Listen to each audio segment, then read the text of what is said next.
Olá, eu sou Cláudio Hermolin, presidente do Sinduscom do Rio de Janeiro, e está no ar mais um episódio do nosso Sinduscast Rio.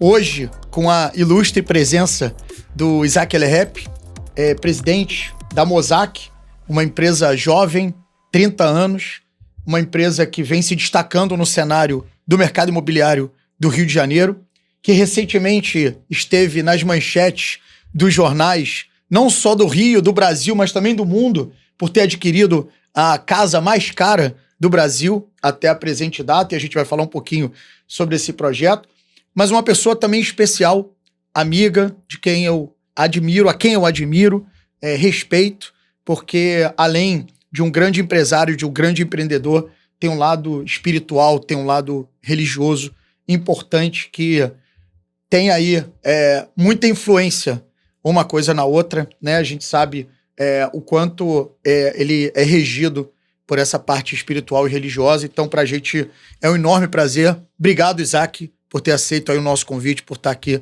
no nosso episódio do Sinduscast Rio. Eu que agradeço o convite, né? Eu que agradeço o convite e vamos dizer, eu costumo falar, né, quando eu tenho que fazer algum tipo de apresentação, é o seguinte, né, toda pessoa tímida, quando eu pego o início do microfone, eu vou dizer, vai relaxando e no final da apresentação resolve cantar no microfone. A pessoa vai relaxando no final... Então a gente pode esperar uma música aqui no final, é isso? Tomara que o nosso bate-papo aqui possa ser inspirador para outras pessoas, né? Da mesma forma que a gente tem se inspirado em outras pessoas do nosso próprio mercado, né? Usando uma frase, começando por você, né? Cláudio Hermolin, uma frase que você me ensinou um tempo atrás, quando você me levou para o bloco do Espanta, né? Deixou de ser bloco para ser uma grande apresentação. Então, você falou para um dos organizadores do bloco que parabéns por empreender no Rio de Janeiro, né? E você tem empreendido bastante, né? Você tem feito o nosso mercado respirar, né? Toda essa movimentação que você tem feito desde a ADEME agora no Sinduscom, você tem feito o nosso mercado oxigenado, agitando bastante o nosso mercado, né? E isso tem tudo a ver com o nosso propósito de vida, de empresa, né? A gente vai ficando um pouquinho mais velho, a gente vai chegando à conclusão que propósito pessoal tem que fazer sentido com o propósito da empresa que a gente trabalha, com o nosso trabalho, né? Então, se propósito pessoal, pessoa física, propósito de empresa, é a mesma coisa, né? Sim. E a gente tem todo um propósito espiritual, propósito religioso, e esse propósito a gente conseguiu converter para o nosso dia a dia, que como que eu falo propósito religioso dentro do trabalho, né? A gente criou uma frase que é o nosso propósito de empresa, que é influenciar positivamente a vida das pessoas. Ótimo. Então, ou seja, como que eu traduzo toda a nossa religião para o dia a dia, para a nossa equipe, para a nossa cultura de empresa, a gente precisa influenciar positivamente a vida das pessoas. E isso, você Cláudio Hermolin, e outros exemplos que eu vou falar aqui agora rapidamente, que é o dar, não querer cobrar nada em troca, né? Influenciar positivamente a vida das pessoas. Cada um tem sua religião, cada um tem a sua forma de vestir, a sua capa preta de religião, no nosso caso, mas existe uma religião básica que é querer influenciar... Fazer o bem. Fazer o bem, é isso. Ou seja, não precisa estar vestido de roupa de religião, não. Né? A pessoa ser ética hoje em dia, ainda mais no Rio de Janeiro, no nosso Brasil, ou seja, a pessoa ser ética é 80% da nossa religião, fazer o bem é 90% da nossa religião, ou seja, acho que a gente está sempre se desenvolvendo, ou seja, você nos agradeceu o convite, né? Você já me influenciou várias vezes, né? Eu estava na ADEME, estava no Sinduscom só por causa de você, eu estou no IPO só por causa de você, então se você influencia sem querer em troca, eu acho que isso e agora estou no meu primeiro podcast aqui, né? Eu sei, mais uma vez, e tem outras pessoas no nosso mercado, como o nosso mercado fazer meio que um agradecimento, falar o seguinte: o nosso mercado inspira muitas pessoas, sim, né? Nos sim. inspira, tem um poder de inspirar muitas pessoas. Por exemplo, há um tempo atrás, isso eu tentar fazer que o nosso podcast seja útil para alguém, né? Tomara. Há um tempo atrás, a gente teve mais duas inspirações dentro do nosso mercado. Primeiro foi o Rogerinho da RJZ. Sim. A gente estava no evento social, alguns anos atrás, eu já fui estagiário dele, né? Eu cheguei, vou pegar uma dica do Rogerinho, Grande pessoa. Grande pessoa. E aí a gente, Rogério, dá uma dica aí, agora a empresa está começando a crescer um pouquinho, né? O que eu preciso fazer? Uma dica do Rogerinho para você já na Mosaic. Já na Mosaic, exatamente. Isso deve ter sido uns 10, 15 anos atrás, uns 12 anos atrás, eu acho que mais, uns 15 anos atrás. Numa festa, evento social, eu perguntei para o Rogério, dá uma dica aí, tipo assim, vou dar uma explorada nele, vou pegar uma dica agora para poder crescer a empresa, né? A RJZ já era muito grande, a RJZ Cirela, naquela época, já era Cirela, já era muito grande, já era Cirela com certeza, a RJZ Cirela. E aí ele falou, me dá uma dica aí, tipo assim, evento social, me dá uma dica pessoal, técnica, o que eu preciso fazer para a empresa? Aí ele parou, pensou e falou, vou te dar 2 dicas, vou te dar uma só, não, vou te dar 2 dicas. E a primeira dica foi o seguinte: primeiro, fecha a empresa no Shabat e fecha a empresa nos Hagim, nas festas religiosas judaicas. E segundo, começa a dar 10% de tudo que você recebe. Aí eu parei, olhei para ele e falei assim, mas tu quer uma dica técnica, né? E aí o tempo foi passando, acho que essa foi uma das melhores dicas que a gente pegou. Na época a empresa não fechava no Shabat, já tem há muito tempo isso. Então, ou seja, isso de novo, sem perceber, influenciar positivamente a vida das pessoas, dar, não querer receber em troca, ou seja, é religião pura trazendo para o nosso propósito de vida, propósito de empresa. E mais uma referência do nosso mercado, para a gente não ficar falando referências fora, outra referência que todo mundo conhece, que inspira bastante, é o Eli Horn da Cirela. Não tenho dúvida. Eu estou lendo o livro dele agora. Eu estou devorando o livro dele agora. Tijolos do Bem. Exatamente. Acabou de lançar, já estou quase acabando, espetacular. E uma vez eu estava numa palestra também da comunidade judaica. O Eli Horn, de forma oculta, de forma explícita, ele ajuda muito a comunidade judaica do Rio de Janeiro. Então, ele bancou todos os rabinos que me deram aula durante esses anos todos, 20, 30 anos. Alguém proporcionou, alguém pagou essa conta, né? É isso aí. E foi ele. Aí fizemos um evento na comunidade judaica, eu acho que deve ter mais ou menos uns 5, 10 anos atrás, não lembro de cabeça agora, e eu trabalhava nessa instituição, então, Isaac, você vai agradecer ele em nome da comunidade judaica. Uma das pessoas que agradecer ele porque ele proporcionou os teus professores. Então, se ele bancou os teus professores, ele quase como se fosse um professor para a gente, né? E aí eu peguei o microfone, estava agradecendo ele, também todo envergonhado, que, né? Agradecendo ele, em pé, lá na frente de todo mundo. De repente, o Eli Horn levanta a mão, pede o microfone. Eu falei, isso não estava na minha programação. Não estava no script, mas tudo bem. Aí ele parou, me olhou, falou assim, você quer ficar rico? Aí eu parei, com o microfone na mão, o que eu vou fazer? Acho que sim, né? Eu acho que é o sonho de todo mundo, né? Você quer ficar mais rico ainda? Aí, óbvio que eu vou responder sim 2 vezes, né? E aí o Eli Horn falou o seguinte, em vez de 10%... Ele perguntou, você dá 10% de doação do que recebe dor. Então, aí ele perguntou, quer ficar mais rico ainda? Quer dar 20%? Eu aposto contigo, vamos fechar um negócio aqui agora, eu aposto contigo que você vai ficar mais rico ainda se você der 20%. Aí ele, com o microfone na mão, ele parou, levantou a mão, e aí eu não sabia o que responder. Assim, 10 segundos de... 3 segundos. Aí ele parou de novo, provocou de novo. Tô achando que você quer pensar, se você quer ficar mais rico ou não. Você quer pensar depois você me dar a resposta? E ele com a mão levantada. Esticada. Assim, qual a chance de não apertar a mão dele? Não sei nem o que ele estava falando. Assim, apertei a mão dele e, graças a Deus, de novo, que eu acho que talvez seja um pouco no motivo, a mensagem que a gente gostaria de trazer no podcast aqui de novo, influenciar positivamente a vida das pessoas. Já contei essa história para o Efraim, filho dele, há pouco tempo. Tipo assim, influenciar positivamente a vida das pessoas. Eu acho que isso dentro do nosso mercado, falando de você, falando do Rogerinho, da RJZ, falando da Cirela, Eli Horn de novo, fazendo um livro espetacular, que eu estou quase no finalzinho do livro. Ou seja, esse é o nosso propósito.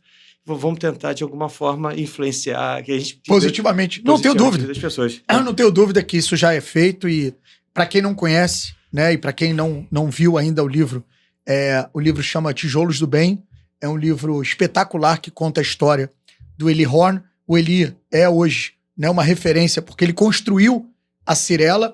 E o mais importante, né, de tudo isso que a gente está falando é que ele foi o primeiro brasileiro a aderir a uma organização internacional que doa majoritariamente a sua fortuna em vida para caridade, né? Então, se eu não me engano, ele doou 80% de tudo que ele tem para caridade. Então, é uma pessoa realmente iluminada, é uma pessoa especial e vale a leitura. Para a gente é um prazer ter você aqui, ouvir a tua experiência. Para a gente é um prazer e acho que tem muita coisa interessante para a gente conseguir levar aí de informação. Mas seguindo aqui na nossa conversa, hoje você já influencia positivamente a vida das pessoas porque o mercado entrega projetos, né? A Mosaic, então, entrega projetos diferenciados, projetos que embelezam ainda mais a paisagem da nossa cidade. Você, né, é um exemplo porque todo mundo que a gente conversa que gostaria de entrar no mercado imobiliário carioca sempre tem por objetivo trabalhar na Zona Sul, né? E hoje a Mosaic é uma empresa focada na Zona Sul, né?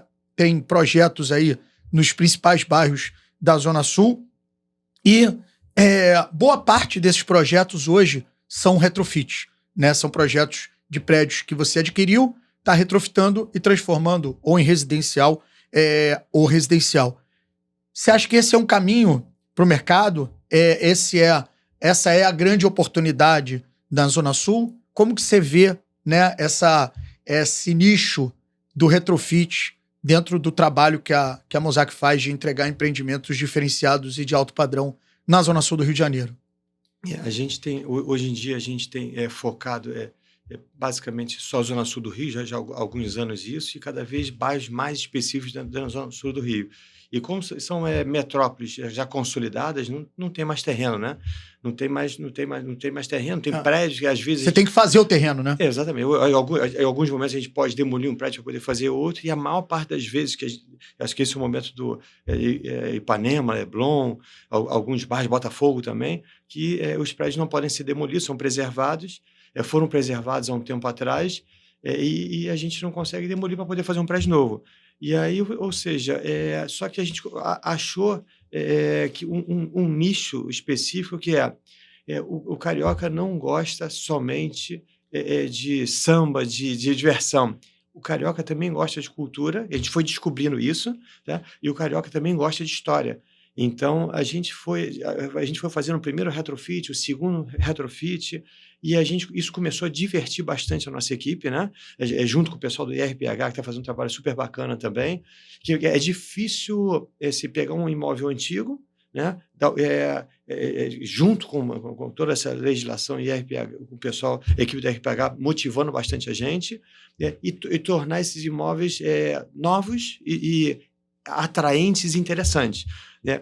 A gente ainda está no início dessa jornada, né? Porque a coisa mais fácil que tem é demolir e fazer outro, né? E é muito mais barato, né? E a gente, agora quando a gente está entregando, já entregou vários empreendimentos de retrofit, a gente começa a ganhar uma cultura disso, né? Cultura de custo, né? Sim. Cultura de custo, qual é o real custo para poder transformar, retrofitar, transformar isso, quais são os reais custos para a gente poder jogar na nossa viabilidade, para a gente ir de novo para os próximos lançamentos de retrofit.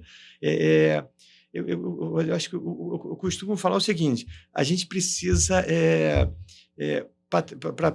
para o Rio de Janeiro como uma forma como todo, ainda mais nesse momento que o Rio de Janeiro está, a gente precisa ter muito propósito, né? Sim. A gente precisa gostar muito do Rio de Janeiro, a gente precisa ter muito propósito.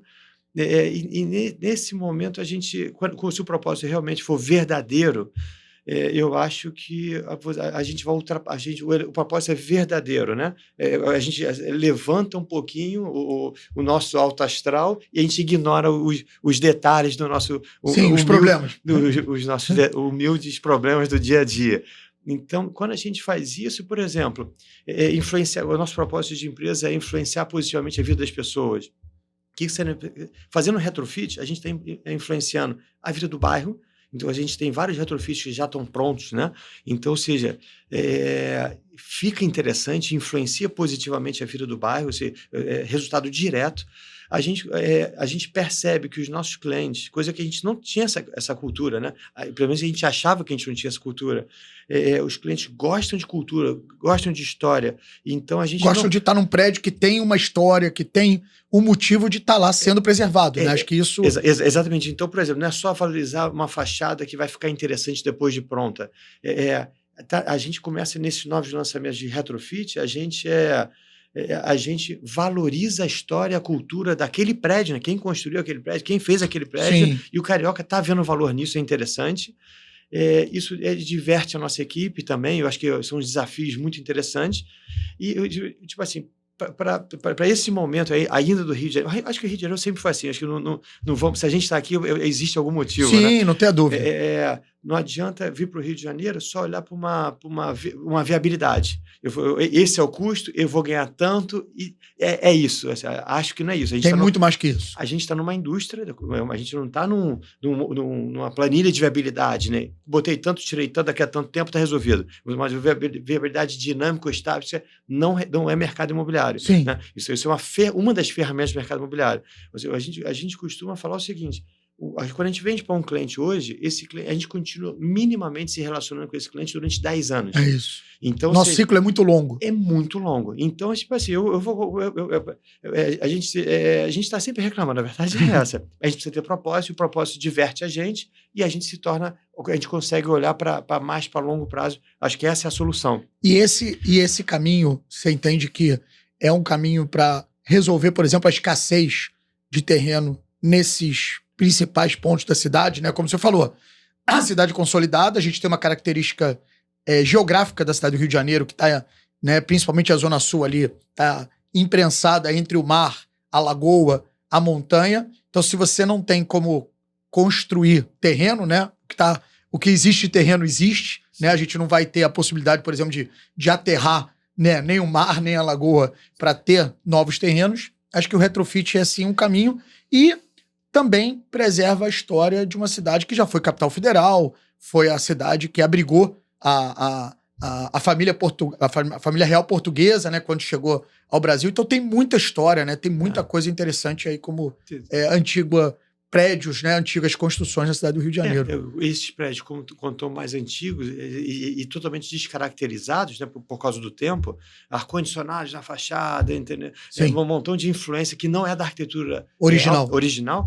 Quando você dá uma limpada nessas fachadas antigas e simplesmente não é criar uma arquitetura nova, que a gente nem pode fazer isso. E você simplesmente limpa a arquitetura com influências históricas, esses prédios ficam interessantes. Então não é que é interessante para a gente, interessante para o bairro, interessante para o cliente. Então o cliente está levando valor isso, ou seja, isso acaba funcionando. O que a gente está fazendo, hoje a gente está fazendo já algumas obras de retrofit, a gente já entregou várias, e a gente vem ganhando essa cultura para saber qual é o real custo, quais são os reais desafios, para a gente cada vez mais, olhando para um propósito maior, a gente vai criando essa musculatura para poder fazer melhor, né? Fazer melhor, desenvolver melhor. E acho que é uma cultura que a gente, quando vai olhar para fora do Brasil, né, você tem um charme, né? Quando você vai para fora do Brasil, as pessoas gostam de ficar num hotel que era uma antiga construção, gostam de morar num prédio que tem uma arquitetura, né, mais antiga e tal. Acho que a gente precisa trazer também um pouco dessa realidade para o Brasil, para a cidade do Rio de Janeiro, a gente olhar para esses prédios como oportunidades, né? Não como problemas, mas sim como oportunidades. Um dos primeiros retrofits que a gente fez foi o Colégio St. Patrick's, a gente fez o empreendimento Guilhermina, e foi muito provocativo, né? Foi bem desafiador. Só que hoje a gente já viu algumas dezenas, né? Não foi uma vez só. E geralmente o pessoal marca a gente, que é desfile de moda na calçada do Guilhermina. Há pouco tempo teve, coisas de uns 20, 30 dias atrás. Legal. Eu estava passando de carro, eles botaram um gerador para poder fazer a filmagem na frente, e alguns modelos, o que precisava fazer? Ou seja, mais um desfile de moda. Ou seja, você criou um novo destino, né? Como se fosse um cenário para desfile de moda. A gente já viu assim, mais de 20. E o pessoal vai marcando a gente, depois posta. Isso é interessante. Então, não tenho dúvida. Isso acaba valorizando. Era uma calçada escura. Era uma calçada que, quando a gente comprou, a gente teve denúncia de rato, barata, mosquito, dengue, um montão de coisa. Calma, a gente acabou de comprar um terreno. A gente vê aí vamos dizer, a transformação da cidade, impactar positivamente a vida das pessoas. Isso vai pilhando. Nossa, isso aqui vai pilhando. Aí a gente traz para ali essa arquitetura interessante, traz para ali alguns comércios de bom gosto. Sim. e as pessoas vão um pilhando o outro, que depois pilha a gente de novo, que é ali embaixo, foi aberto numa das lojas o Akin. Sim. E o Akin se divertiu bastante com isso que é o que o Rio de Janeiro precisa, não é que precisa, que já está vivendo, né, já uma onda positiva no Rio de Janeiro. E ele abriu uma loja super interessante ali, sim, e que já abriu a segunda loja do lado agora, e aí foi, Isaac, mas não dá para poder uma arquitetura tão bacana assim? E depois ele fez questão de fazer uma reunião com a gente, para retroalimentar a gente. Poxa, mas não dá para ter essa arquitetura com as jardineiras do outro lado da calçada, escuras. Escuras, abandonadas. Aí ele começou a tomar conta. Eu vi. Rodrigo, ele começou a tomar conta das jardineiras. Ele adotou as jardineiras. E aí ele começou a tomar conta do bairro dessas jardineiras. Então, o auge da motivação agora, pode entrar pelo Leblon. Você vai ver algumas. Tem várias jardineiras adotadas por moradores. Aí, foi onde estava A.P. Entre parênteses, moradora do Leblon. Adota essa ou seja, um pilhando o outro. Mas aí você cria a vontade do morador em melhorar cada vez mais o seu bairro, porque ele vê o entorno melhorando. Acho que isso... E aí, assim, saindo um pouco do nicho ali da Zona Sul, né? Hoje, obviamente, a gente sabe que vai chegar um momento que, de repente, vai terminar essa oportunidade. Não sei se isso é uma coisa que você enxerga, mas você acha que em algum momento vai se buscar esse público, esse mercado, né? Esse belíssimo trabalho da Mosaic em outros bairros, por exemplo, na Barra da Tijuca, ou você acha que ainda tem muito a se explorar em Ipanema, Leblon, que hoje é o foco da Mosaic? Antes de responder para qual o próximo bairro que a gente vai, por exemplo, deixa eu dar um passinho para trás para poder entender mais o que a gente ouve no nosso nicho de mercado hoje em dia. Por exemplo, vou dar um exemplo que está acontecendo no Rio de Janeiro. Por exemplo, o Rio de Janeiro, a minha percepção, tá? Os últimos 3 verões foram muito interessantes e a sensação de segurança está melhorando bastante. Uhum. A sensação de segurança vem melhorando continuamente. Então, o Rio de Janeiro está voltando a ser Rio de Janeiro como uma cidade turística, com uma experiência interessante. Então, com esse aumento de segurança, a gente está vivendo também no mundo uma sensação estranha de insegurança. Sim, guerra sim. Em vários continentes, né? Sim. Uma sensação muito, muito estranha. E aí a gente tem percebido isso, que o turismo de altíssimo padrão começa a olhar para a América do Sul. Ou seja, eu não posso ir para a parte da Europa, eu não posso para o Oriente Médio, eu não posso para a Ásia. O que está acontecendo? Vamos para a América do Sul. Vamos para a América do Sul. E dentro da América do Sul, o Brasil tem muita relevância. Sim. E dentro do Brasil, o Rio de Janeiro continua sendo, acho que nos últimos 2, 3 anos, o destino preferido do Rio de Janeiro. Tem várias cidades interessantes no Brasil, mas o Rio de Janeiro é único. E o Rio de Janeiro é único que a gente... Não é que eu estou falando porque eu gosto do Rio de Janeiro. É que a gente ouve os clientes que estão comprando no mercado imobiliário. Você é um termômetro importante. Falarem para a gente. Então, mas por que você está comprando no Rio de Janeiro? Você mora na Noruega, por que você está comprando no Rio de Janeiro? A gente pergunta, né? E aí a gente vem percebendo esse turismo de altíssimo padrão, percebendo o Rio de Janeiro, e começando a visitar o Rio de Janeiro. Uma frase da Madonna, por exemplo, o show da Madonna foi 10.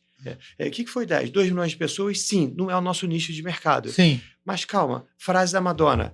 É um prazer cantar do meio de um lado do mar, de um lado da montanha e olhando para o Cristo Redentor. Pessoal, isso é mágico, né? Mas calma, Isaac, cadê teu nicho de mercado? O melhor para o nosso nicho de mercado não foi os 2 milhões de pessoas na praia, né?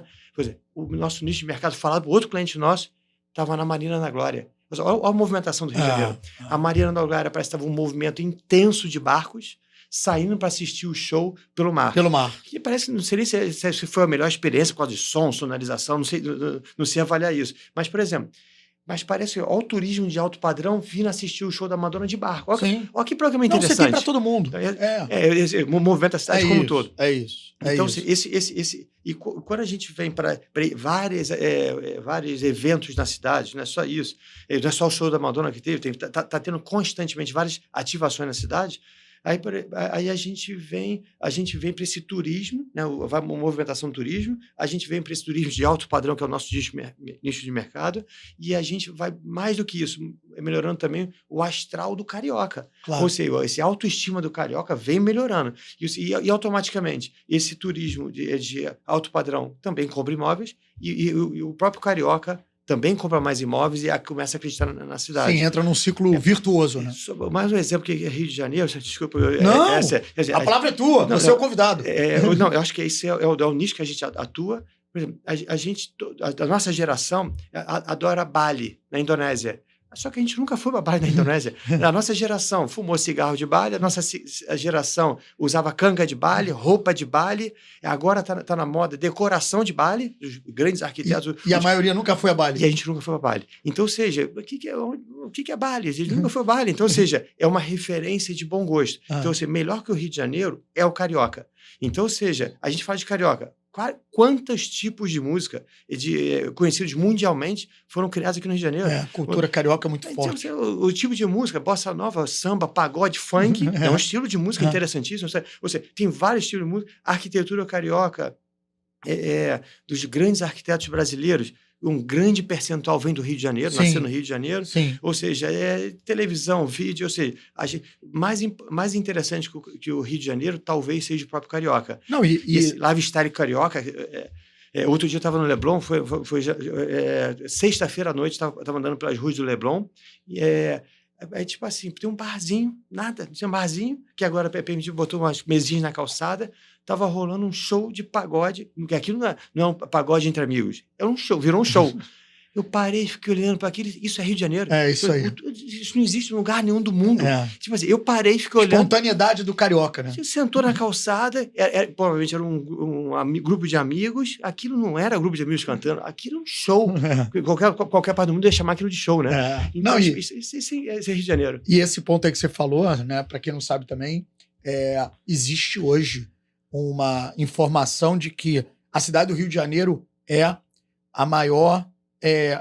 tem o maior volume de solicitação de locação para filmagem, né? Porque essas empresas, quando fazem filmagem, seja para propaganda, seja para filme, para série, para novela e tal, eles têm que tirar uma licença na prefeitura, têm que pagar uma taxa e tal. E esse número, então, é um número que você consegue apurar, né? Porque é um número oficial. E o Rio de Janeiro, se eu não me engano, está entre as 2 ou 3 cidades no mundo que mais é utilizada como locação para esse tipo de evento. Mas eu queria te provocar mais um pouco aí nessa questão agora que você falou dos compradores. Óbvio, né? Você trabalha com um produto totalmente diferenciado, né? Um público diferenciado. E esse público hoje que está comprando é o morador do Rio, é o morador do Brasil, mas que não está no Rio e quer ter um imóvel no Rio, ou é o estrangeiro que quer ter um imóvel no Rio de Janeiro, seja para usar, seja para ter como investimento? Hoje, qual é esse perfil do alto padrão que você atende? A média de todos os nossos empreendimentos está 50%, 50%. 50% de comprador local, que está fazendo... Morador da cidade do Rio de Janeiro que está saindo de onde está para um novo. Exatamente, 50%. E 50% de veranistas, que a gente chama. Tá? Veranistas, pode ser os veranistas nacionais ou veranistas que hoje moram fora do Brasil. Quando tem um veranista que mora fora do Brasil, geralmente alguém da família, um dos cônjuges, vem do Rio de Janeiro. Tem algum vínculo com a cidade. Exatamente. Já conhece a cidade, ama a cidade, então está morando. A gente já vê o comprador Singapura, Noruega, Estados Unidos, aos montes, Europa, ou seja, mas você vê que alguém da família vem do Rio de Janeiro e é objeto de desejo dele ter um apartamento aqui no Rio. Exatamente. E uma parte, vamos considerar, metade fora do Brasil, metade desses 50%, 25% fora do Brasil, 25% nacionais. E aí, há pouco tempo, a gente também vendeu para um pessoal de Minas Gerais, vendeu uma cobertura para um cliente de Minas Gerais. Tipo assim, eu pergunto, por que você está comprando no Rio de Janeiro, né? Escolheu esse empreendimento? Você não está entendendo? Ele falando, né? O casal, a minha esposa ama isso aqui. Então, se eu não comprar, eu estou gastando dinheiro com a eu preciso botar meu pezinho. As pessoas amam o Rio de Janeiro. Que bom. Então, há pouco tempo teve na minha casa, amigos dos meus filhos, né? Um americano e um francês.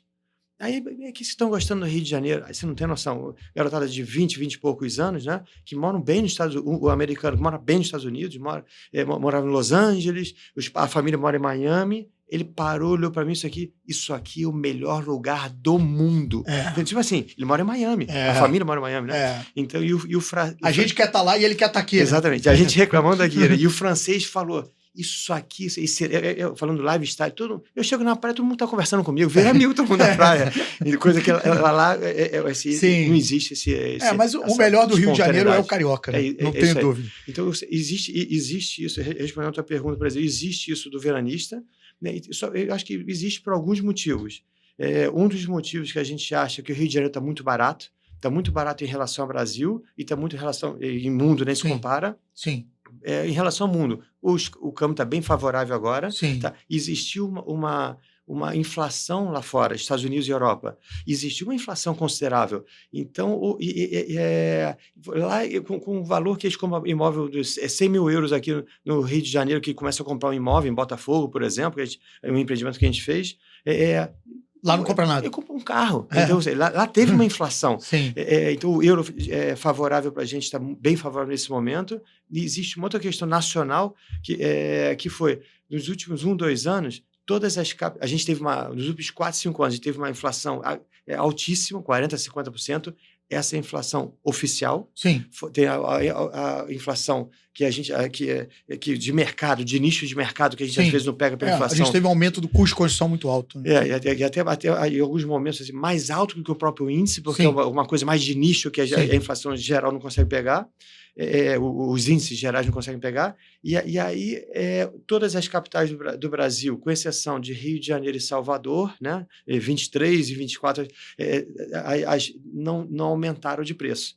Então, ou seja, 40% a 50%, nossos custos de construção, terreno nunca baixa, está sempre aumentando. Sim. E os preços de venda do Rio de Janeiro não acompanharam.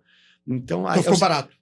Por exemplo, você vê Ipanema e Leblon, Leblon sempre foi o bairro mais caro da América Latina, assim, sempre foi, nunca foi, não tem oscilação, sempre foi o bairro mais caro da América Latina, deixou de ser, quando São Paulo já tem uns 5 bairros a R$60 mil um metro quadrado. Sim. Então, ou seja, custo de construção apertando, o preço de venda achatou.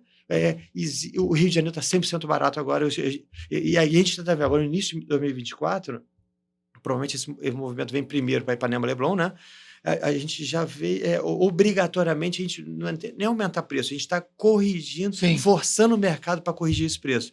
Então, eu acho que a gente está nesse momento, primeiro, nesses bairros que a gente atua, a gente já começou uma correção de preço. Uma correção de preço. Então, isso a gente tem dito muito, né, para as pessoas também que estão nos assistindo e nos ouvindo. Os imóveis hoje que estão ou em estoque ou em construção ainda estão nos preços antigos. Os novos empreendimentos, né, novos lançamentos, certamente virão com novos valores. Isso porque é uma obrigação, né? Teve uma pressão de custo, é uma obrigação. Antes da gente encerrar aqui esse próximo bloco e dar uma pausa aqui para a gente continuar, só para entender um pouco, a pandemia a gente sabe que mudou, né, a visão das pessoas em relação ao imóvel, o comportamento das pessoas na sua relação com a casa. Isso também aconteceu no alto padrão? Você também observou isso nos teus clientes? Sim, diretamente. Pós-pandemia, as pessoas deram mais valor para essas experiências, né, para a vida das pessoas, né? Então, mais esse morador que procura Rio de Janeiro, que quer mais um equilíbrio, né? Equilíbrio de trabalho, lazer, vida social. Eu acho que as pessoas vêm procurando isso continuamente, não só no tipo de imóvel, mas na experiência da compra do imóvel. Então, ou seja, eu estou comprando um imóvel para a família morar. Então, a escolha do arquiteto para decoração, que a gente faz decoração durante a obra, né? A escolha do arquiteto é uma diversão familiar, é uma experiência.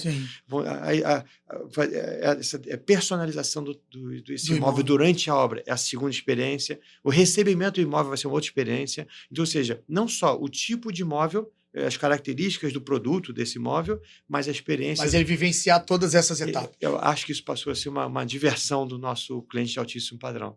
Beleza. Bom, a gente está aqui assistindo ao Sinduscast Rio, nesse episódio mais do que especial, com a presença do Isaac Elerrep, presidente da Mosaic. E a gente vai dar um break e vai falar daqui a pouquinho sobre a compra dessa mansão, que foi o imóvel, né, a casa mais cara do Brasil adquirida pela Mosaic. Fica aí com a gente. Quer estar entre os maiores líderes do setor da construção civil? Conheça os benefícios de ser um associado do Sinduscom Rio. Participação em todas as comissões técnicas. Participação no Constru Hub. Ações coletivas de assunto de interesse da construtora. Representação junto ao poder público federal, estadual e municipal. Seminários, palestras e webinários. Acesso aos informativos do Sinduscom e demais canais de comunicação. Orientação sobre documentação cartorária. Assessoria técnica gratuita de saúde e segurança técnica do trabalho e meio ambiente. Orientação jurídica gratuita nas áreas trabalhista, tributária e previdenciária. Desconto nas normas da ABNT. Acesso a indicadores setoriais. Locação de espaço na sede para eventos e reuniões com desconto. Gostou? Vem pro Sinduscom Rio, 21 2221 5225, 21 99140 7235. Estamos de volta com o Sinduscast Rio, hoje com a ilustre presença do Isaac Elerrep, presidente da Mosaic. E queria voltar aqui, Isaac, na questão de uma declaração que você deu, né, falando que o Leblon voltou a ser o Leblon, e acredito que foi isso que motivou você a fazer o maior negócio, acho que dessa história de 30 anos da Mosaic, que foi a compra da casa mais cara do Brasil, né, que virou notícia, não só aqui no Rio de Janeiro, no Brasil, mas no mundo inteiro, né, uma casa de 220 milhões de reais no Jardim Pernambuco, que, pelo que a gente escutou na mídia, você tem o objetivo de transformar ali num condomínio de casas também de altíssimo padrão. Como foi essa negociação? O que te motivou a fazer esse negócio? E se isso é uma direção que a Mosaic vai querer buscar, né? Ou seja, de trabalhar também com casas de alto padrão, né? A história da Mosaic sempre foi de prédios, né? Ou pelo menos a história que a gente conhece são prédios de altíssimo padrão, mas agora indo para o caminho das casas. Conta um pouquinho aí dessa história de ter adquirido a casa mais cara do Brasil aqui no Jardim Pernambuco, no Rio de Janeiro. De valores eu não posso falar, que tem confidencialidade no contrato. Fala o que você puder falar, não tem problema nenhum. Mas eu falei o número que saiu no jornal. Exatamente. Ou seja, a gente já fez casa há muito tempo atrás, na Barra da Tijuca, né, aqueles condomínios de luxo. A gente vai aonde nosso cliente está, né? Vamos dizer, aonde que o nosso cliente de alto padrão, de altíssimo padrão, a gente está sempre tentando se comunicar com o cliente, entender o que ele gostaria de comprar nesse momento, o que ele tem desejo, né? Capacidade financeira ele tem, onde tem desejo de comprar nesse momento, a gente vai atrás. A sensação que dá, a gente ouviu isso de alguns clientes, que é mais interessante hoje, é mais exclusivo hoje morar no Jardim Pernambuco do que morar na Vera Soto ou Delfim Moreira. Por quê? Porque, na verdade, o número de casas do Jardim Pernambuco é infinitamente menor do que os apartamentos. É mais exclusivo, né? É mais exclusivo. Então, ou seja, a gente tem aí 80 casas no Jardim Pernambuco, aproximadamente, no seu número preciso, mas o número de apartamentos de Vera Soto Delfim é muito maior. Então, ou seja, é mais disputado, é mais exclusivo. Vamos dizer, é mais seguro, que é uma parte fechado. do bairro que é quase um condomínio fechado, né, com cancela, guarita. Então, ou seja, a gente percebeu isso e a gente está negociando essa casa já há alguns anos, né? Então, você falando que de... Quantos anos? Só para a gente... acho que uns 5 anos. 5 anos você demorou para fechar essa casa? Negociando, amadurecendo, negociando mais um pouquinho. Só para você ter uma média de negociação dos imóveis de Ipanema, Leblon e outros bairros também, Jardim Botânico Gávea, que a gente negocia, a gente já teve a média, acho que uns 10 anos, a média. A gente já teve 10 anos entre você escolher o terreno, né, a casa, o prédio e efetivamente fechar. A gente teve um terreno que a gente comprou no Leblon, no Bartolomeu Mitre, da Quadra da Praia, que quando a gente assinou uma das partes da família falou: Isaac, eu fui ver na minha caixa de e-mail. A primeira proposta que eu recebi da Mosaico foi há 12 anos atrás. 12 anos? 12 anos atrás. Foi o primeiro e-mail que a gente recebeu, trocou lá atrás com eles. É normal essa Mas demora. Isso é interessante, desculpa te interromper, né, para as pessoas que estão aí nos ouvindo, porque muita gente, né, não entende, né, a dificuldade que é você efetivamente conseguir, né, um terreno, uma oportunidade para desenvolver um produto imobiliário numa região tão cobiçada como Ipanema e Leblon. E assim, um dado interessantíssimo, você está falando que na média aí 10 anos, já teve casos de 12 anos, mas a casa então foram 5 anos desde o dia que você falou, olha, tenho interesse até o dia que você fechou. Vamos começar a estudar há 5 anos. E aí o presidente da casa, o que a gente está pensando, o que diverte a gente, né? Por exemplo, de novo, voltando para o propósito. Por exemplo, fazer um negócio desse é muito difícil. A gente tem que levantar o olhar para o propósito e vão se divertir. Aí tudo passa a ser coisas pequenas, né? Por exemplo, a gente acha que a gente consegue fazer alguma coisa interessante para o bairro, para a nossa cidade de novo. Como? Por exemplo, acho que a gente consegue fazer. Qual é o nosso objetivo agora? Acho que a gente quer fazer. Onde que a gente está buscando, né? Vamos fazer um desfile de moda de arquitetura? Vamos fazer a rua mais bonita do Brasil? Ou seja, dá para fazer. A gente já está dentro dos bairros onde tem a casa mais cara do Brasil, onde tem casas. Não quer dizer que as casas são melhores do que outros municípios do Brasil. Não. Exatamente o que você falou. O bairro Leblon é muito pequeno. Então a gente está falando... Já é exclusivo naturalmente. Né? Se a gente está falando aqui de 80 casas de Jardim Pernambuco, é menor do que qualquer mega condomínio ultra caro, ultra interessante de São Paulo ou de outra capital, né? É verdade. Então, a oferta é muito baixa. E todo mundo quer morar nesse... a demanda é altíssima, então a oferta é baixíssima, a demanda é altíssima, o preço explode. Ou seja, a gente tem... O que a gente quer fazer nessa rua, que é um terreno grande, muito à frente, então é quase uma parte importante da rua, muito parecido, por exemplo, que a gente fez no Largo do Piva, muito parecido com o que a gente está fazendo agora no Parque Sustentável da Gávea. Por exemplo, Largo do Piva, só para entrar no clima aqui do Jardim Pernambuco, Largo do Piva, a gente já estava 100% vendido do empreendimento residencial em cima. Para quem não sabe, esse empreendimento que ele está falando é ali em frente a Cobal do Leblon. Exatamente. Né? Que era, por exemplo, uma área da Colurb, né? Ou seja, a Colurb tinha um espaço no metro quadrado mais caro do Rio de Janeiro, foi feito um leilão, a Mosaic levou na época por 70 milhões, né? 71 milhões. E aí fez o empreendimento, e aí agora nesse empreendimento você criou uma rua ali, né? É isso? Exatamente, por exemplo, só para criar expectativa para o Jardim Portugal, que é o nosso objetivo, da Conlurb, algumas frases que eu na inauguração do Largo do Piva, que foi transformando lixo em luxo, né? O que garantiu o Conlurb, uma parte degradada do bairro, escura do bairro, né? Porque tinha pouca circulação, a gente já estava 100% vendido. E o arquiteto do empreendimento foi o André Piva, que veio falecer no meio do empreendimento, foi o último prédio que ele fez para a gente. Vamos fazer uma homenagem, chamamos aí sócia dele... Linda homenagem, linda homenagem. Vamos placa, só placa. Chamamos alguns parceiros do André Piva, vamos dar uma pilhada aqui no empreendimento, 100% vendido, tá? Não precisava fazer mais marketing, né? Sim. Aí faltando um ano para terminar o empreendimento, vamos provocar aqui a calçada. Já que chamei alguns parceiros dele, um quer fazer a calçada, coletivo muda, outro, eu mesmo, Vanessa Bosch, que quero desenhar o design das jardineiras, outro artista de paisagismo, outro artista de luminotécnica, outros artistas, no finalzinho, os artistas doaram obra de arte para calçada em homenagem ao André Piva, um negócio assim, emocionante, para Rio de Janeiro. Aí, de novo... Ou seja, você está entregando um legado para a cidade, né, esse Largo André Piva, que obviamente vai valorizar todo o entorno do bairro, independente do empreendimento. Exatamente. E aí, por exemplo, aí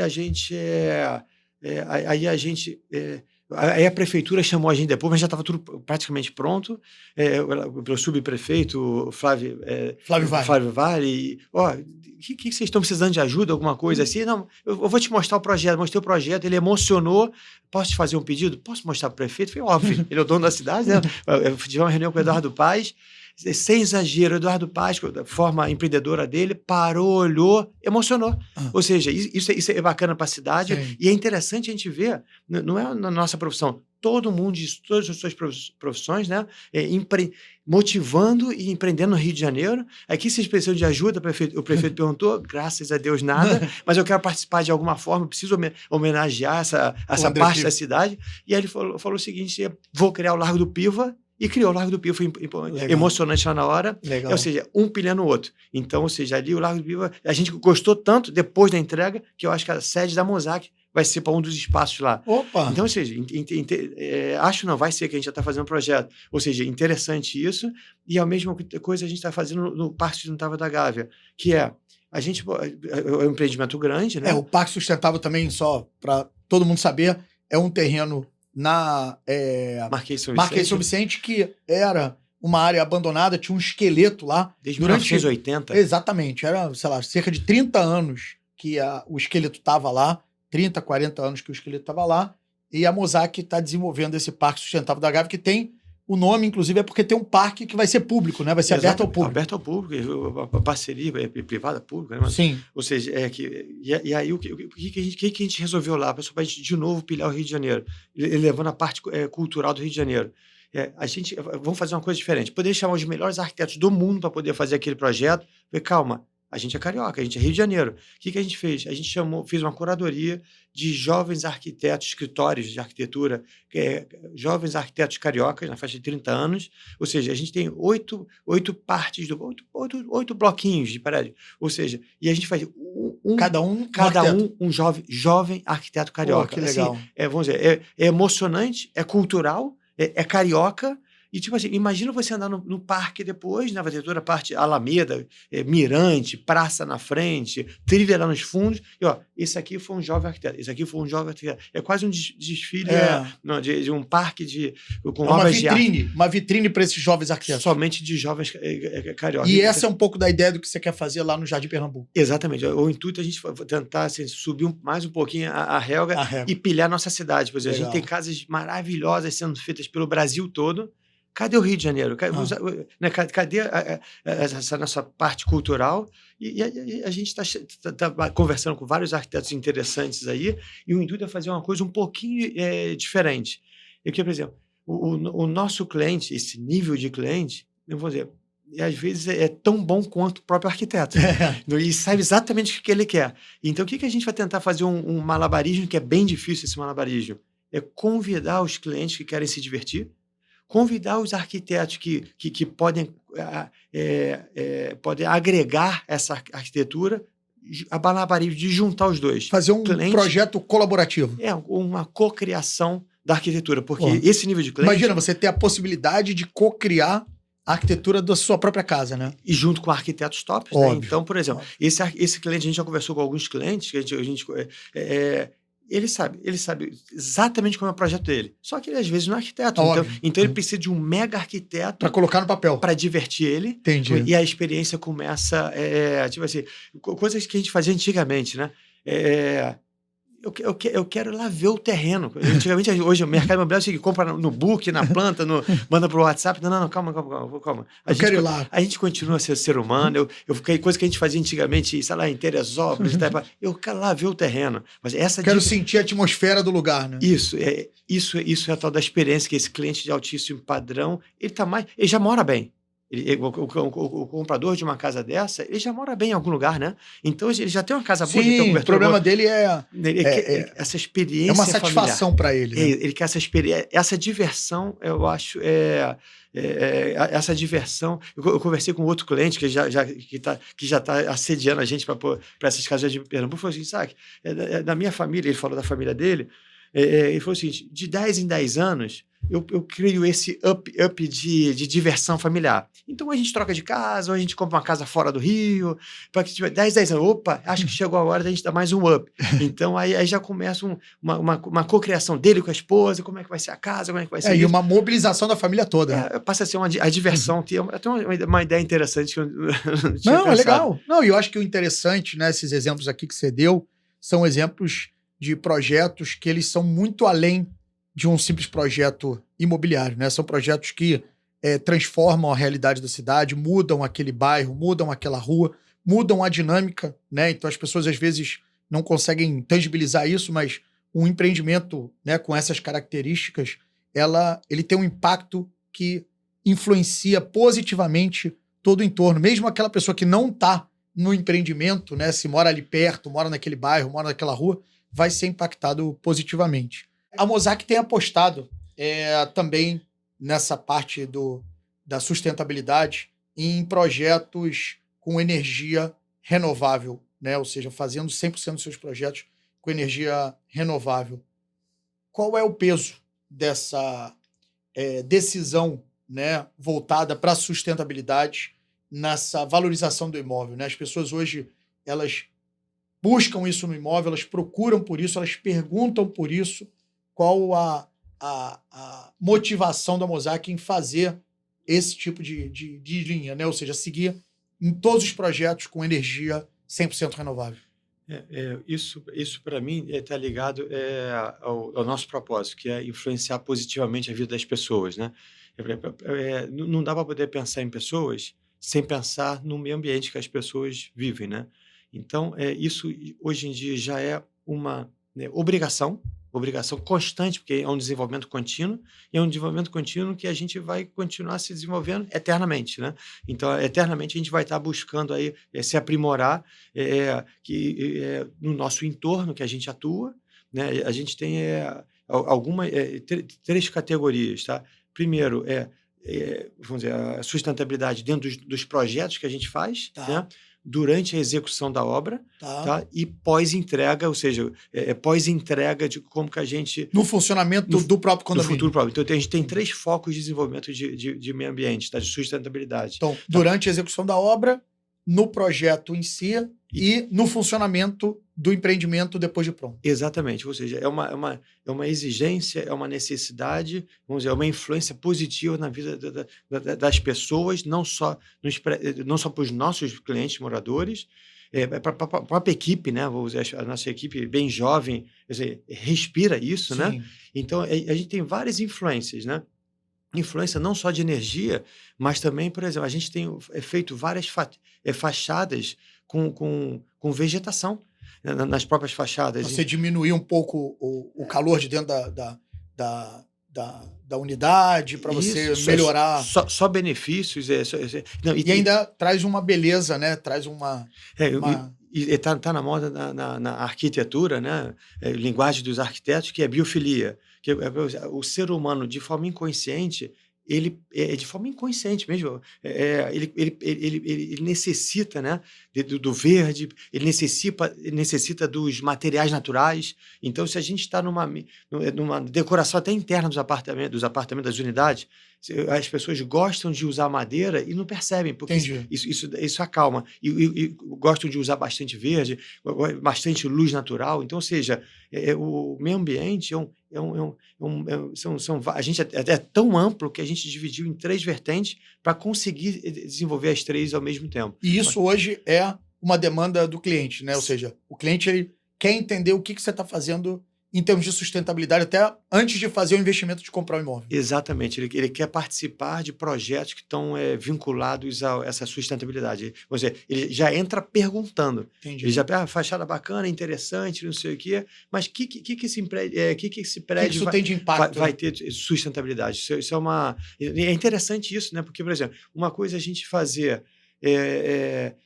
fazer por obrigação, fazer para certificar, para a gente não serve nada disso, ou seja, mas fazer por acreditar. Por acreditar, né? E perceber que o cliente está tendo valor, está vendo valor nisso, e poderia pagar mais caro, porque às vezes esses projetos são mais caros, precisa de investimento para ter esse benefício, né? Sim. Então, acho que e cria uma identidade com a marca, né? Na hora que o cliente vê, ele fala, poxa, eu vou comprar o Mosaic porque eu sei que eles têm essa preocupação com a sustentabilidade, né? Eles têm um trabalho de fazer todos os projetos com esse viés da sustentabilidade. Isso cria uma empatia da sociedade, do cliente com a marca, né? Eu acho que a sustentabilidade, pelo menos com a gente, já entrou nessa esteira. Já está no sangue. Não tem mais volta. Não tem mais volta. Eu acho que é uma diversão, porque motiva muito a gente, e a equipe interna principalmente, de estar fazendo, vamos dizer, respeitando o meio ambiente, né? Sim. A pessoa se sente mais engajada quando ela está numa empresa que ela vê que isso é parte da cultura, né? Não está fazendo ali porque é uma obrigação. Exatamente. Isso é muito bom, até porque a gente está num setor que, historicamente, tem uma lembrança de que agride o meio ambiente, que gera muito resíduo, né? Que impacta negativamente aí o ecossistema. Então, quando a gente tem empresas que têm essa cabeça da sustentabilidade no sangue, é muito bom porque melhora, inclusive, a imagem do setor, né? Sim, e é interessante que o cliente de altíssimo padrão, que é o nicho que a gente atua, é um cliente que tem informações do mundo todo, né? Sim. Então, ele já vê isso tão importante quanto uma estética de prédio. Sim. Então, ou seja, ele está junto com a gente para poder, e já cobra da gente, né? E paga por isso, né? E vê valor nisso, dessa necessidade desse desenvolvimento contínuo. Mas indo aqui para o nosso encerramento, né? Você, um apaixonado pelo Rio, falou aqui inúmeras vezes aí do Rio de Janeiro, mas uma curiosidade primeiro, se você não morasse no Rio de Janeiro, que outra cidade ou que outro lugar você moraria? Primeira coisa, eu acho que se a gente nasceu, se Deus mandou a gente nascer aqui no Rio de Janeiro e se desenvolver no Rio de Janeiro, acho que a gente tem algum propósito de vida. Tem algum motivo, né? Por exemplo, a gente poderia, sim, a gente recebeu alguns convites firmes de terrenistas e parceiros investidores que atuam em São Paulo. Você deve ter sido assediado várias vezes, né? Vem para São Paulo, vem fazer negócio em São Paulo. Eu tenho terrenos em São Paulo, vem fazer negócio comigo, eu faço negócio no mercado imobiliário de São Paulo, eu vou ser teu parceiro aqui. E a gente fala o seguinte, primeiro, São Paulo a gente não vai ter vantagem competitiva nenhuma, né? E segundo, acho que o mais importante que é o nosso propósito, eu não sei se a gente vai conseguir exercer tanto o nosso propósito de vida, de empresa, na comunidade de São Paulo. Então, graças a Deus, em São Paulo tem megas. A gente humilde construtor aqui no Rio de Janeiro, São Paulo tem 50 megas, né? Então, e ao mesmo tempo tem a parte de influenciar positivamente a vida das pessoas. O que a gente vai conseguir influenciar nesse mega mercado de São Paulo? Aqui no Rio de Janeiro, nessa comunidade judaica, comunidade global, desenvolvimento das pessoas, aqui a gente consegue influenciar positivamente. Então, ou seja... Vamos seguir aqui. Acho que aqui a gente consegue...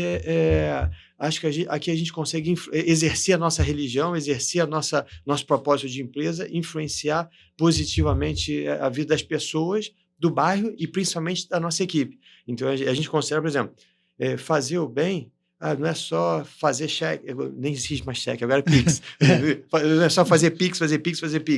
Sim, quando você cria vamos dizer, um ambiente que as pessoas conseguem se desenvolver profissionalmente e gerar valor, autoestima para aquelas pessoas, para aquelas famílias, isso é fazer o bem de forma mais sustentável. Eu acho que isso no Rio de Janeiro a gente tem muita oportunidade de fazer isso. Então, nesse momento, a gente não pensa em sair do Rio de Janeiro. Se pensar, eu acho que aqui a gente consegue fazer. Se eu pensar, como a única cidade que a gente sairia, aí eu ligaria para a parte religiosa, para Jerusalém, Israel. Mas, tipo assim, acho que aqui Deus colocou aqui a gente para poder trabalhar para ele. Tem um propósito. Aqui a gente tem muito trabalho para poder fazer. Então, acho que, enfim. Bom, para encerrar, a gente sabe que você trabalha não só no mercado imobiliário, né, faz esse trabalho espetacular aí através da Mosaic, mas também tem um trabalho comunitário, né, um trabalho espiritual. Uma mensagem final que você gostaria de deixar para as pessoas, principalmente para os jovens, né, que estão hoje começando a empreender. Você é um cara que começou a Mosaic do zero, né, começou há 30 anos a empresa, hoje é uma referência, né, para todos nós no mercado imobiliário aqui do Rio de Janeiro. Que mensagem você daria para as pessoas, né, para os jovens que estão começando, que estão empreendendo, seja no lado profissional, seja no lado pessoal, no lado espiritual? Eu vi a cabeça rápida, de novo voltando para o propósito, a gente não é empresa, a gente vai ficando mais velho, a gente vai falar assim, a gente não é empresa, a gente não é pessoa jurídica, né? A gente, pós-pandemia, conforme você perguntou, a gente percebeu que a gente é pessoa física. E a gente, o que a gente chama de empresa, mas é uma quantidade de pessoas físicas reunidas pelo mesmo propósito, né? Então, ou seja, se a gente é pessoa física, qual é o nosso propósito de pessoa física para valer a pena viver, né? Ou seja, influenciar positivamente a vida das pessoas. As pessoas têm essas siglas de ESG, né? E isso, influenciar positivamente a vida das pessoas, o S é muito forte, né? Há pouco tempo eu ouvi também uma palestra que foi num país com grande diferença social, né? Por exemplo, o S, vamos dizer, é enorme, a possibilidade é enorme. De deixar um legado dentro desse... Sabendo que, óbvio, para a gente pensar no ser humano, óbvio que a gente tem que pensar no meio ambiente, já faz parte já está dentro, né? Isso é óbvio, isso não precisa ser... e a gente precisa ser sério, que o G, né?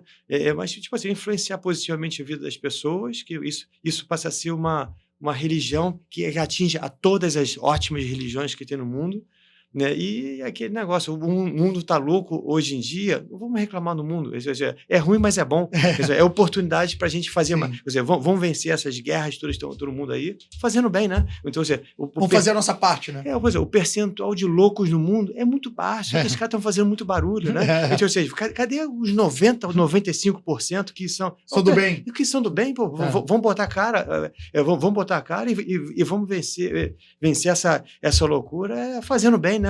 Influenciando positivamente a vida das pessoas, né? Isaac, muito bom. A gente poderia ficar aqui mais horas falando aí sobre toda essa experiência, né? Toda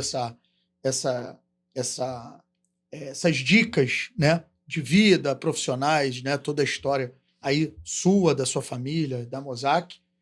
Mas a gente encerra por aqui o nosso episódio do Sinduscast Rio, agradecendo muito mais uma vez a tua presença, a tua disponibilidade, a abertura com que você tratou aí os temas. Lembrar vocês que os episódios do Sinduscast Rio estão disponíveis para serem ouvidos e assistidos nas principais plataformas de áudio e de vídeo, Spotify, Deezer, Amazon, YouTube, e também através do site do Sinduscom Rio. A gente tem todos os episódios lá disponíveis. A gente tem um propósito de trazer sempre aqui pessoas importantes, relevantes da indústria da construção civil e do mercado imobiliário. Dessa vez não foi diferente, com a presença aqui do Isaac, presidente da Mosaic. Espero que vocês gostem e assistam esse episódio e os próximos episódios aí que a gente vai trazer sempre para vocês no Sinduscast Rio. Obrigado mais uma vez, obrigado, Isaac, pela oportunidade e espero que vocês tenham gostado aí desse episódio. Eu que agradeço o convite, obrigado pela oportunidade aí, finalizo com a tua frase, né? Parabéns, Hermolin, somos pessoas físicas, né? Não somos parabéns. CNPJ. Exatamente, parabéns por influenciar positivamente a vida dos cariocas, né? Nós. É isso aí. Obrigado. Parabéns para nós, né? É isso aí, obrigado aí.